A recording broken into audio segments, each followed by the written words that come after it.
For the setting and location for our teaser trailer, we used a secluded house that is dark and old-fashioned, similar to the Conjuring 2 teaser trailer, which had old furniture. This reflects on the feeling of being trapped and panicking that they're all alone. The characters' reactions when the lights are flickering are similar to the close-up of the lady with the flashing light in the Insidious trailer, which creates an eerie effect that they are being watched. We chose to dress our antagonist in dark clothing, similar to the Conjuring 2 trailer, to make it more prominent that they're evil compared to the bright and colourful clothing of the characters. This shows that the dark figure had immoral intentions towards the protagonists, as it contrasts with the other characters' appearances. For the camera work, we used an establishing shot of the house, similar to the Conjuring 2 trailer, as it is common in a lot of horrors. We also used depth of field, as a lot of horror thrillers have a lot of selective focus, so we use this when filming the stopwatch to focus on the time flying backwards, similar to the Conjuring 2 trailer, when the camera focused on the Z-trope that was spinning.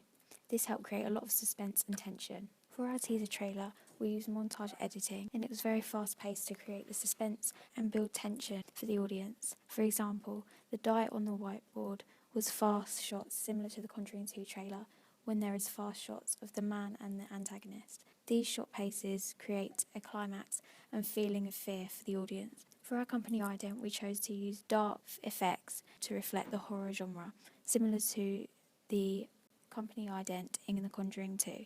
A lot of horror films use voiceovers in their trailers, like the Insidious one, to create effect of spooky and eeriness. However, if we included one, it would have completely given away our narrative, so instead we felt that by sticking to the convention of keeping the story on more of a cliffhanger, like a lot of horror teasers, it would create a lot more tension for the audience, wondering what is happening in the confined house. We decided not to use a lot of diegetic sound in our teaser trailer.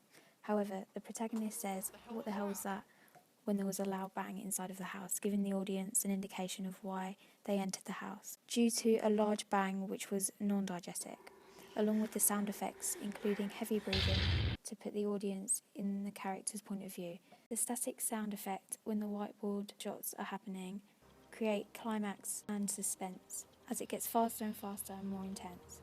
Similar to the Insidious teaser trailer, at the same time there was a fast-paced shot and climatic music, which happens at the end of the trailer. We created our poster in Photoshop. We took a lot of inspiration from the Insidious poster, for example, the positioning of the main character, the film title, tagline, and the billing board. The Insidious poster slanted the title sideways to create a sense of something not being quite right, which is a stereotypical convention for horror film posters. We decided to also put the contact details, for example, the website and billing board at the bottom of the poster in darker writing, so it blended in, to draw more attention to the character and the title. We tried to position the title over the image of the protagonist to create a similar effect to the Insidious poster. However, our title was a lot larger than theirs, which meant we needed to make the font larger for it to stand out to the viewer. So in turn made it too long and resulted in it crossing over the character's face, which would have drawn their attention away from him and making the message of the poster unclear, as we wanted to make the image of the character and the faint smoky background the main focus, as the smoke framed the main image really well. Typically in horror posters, it contains a close-up portrait of the protagonist, so we decided to use a similar image of the protagonist of our teaser, with the antagonist grabbing his shoulders, as we felt it portrayed our genre really well. Similarly to Insidious, we used dark filters to create a dull, spooky atmosphere. For our title, we used the idea from the Insidious poster to colour a few of the letters in red to signify danger and death. As they coloured in the S and the I of Insidious, we decided it would be a good idea to colour the E, N and the D to represent end, which links with our tagline, "You are here until the end," making it memorable for the audience, as we have it in our teaser trailer too. We decided on last person standing for our title because we felt it suggested a lot about the narrative of the film, so the audience understood that it was about who was going to be the last person to die.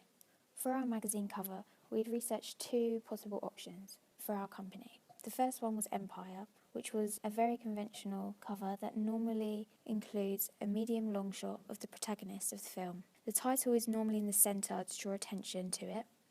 The price and the barcode are normally at the bottom right hand corner, and the masthead is positioned at the top of the page of the company name. However, Little White Lies was very unconventional and normally had sketched images of the protagonist, and they were normally close up. The company name was at the top and normally in the middle of the page, with the barcode and price in the badge.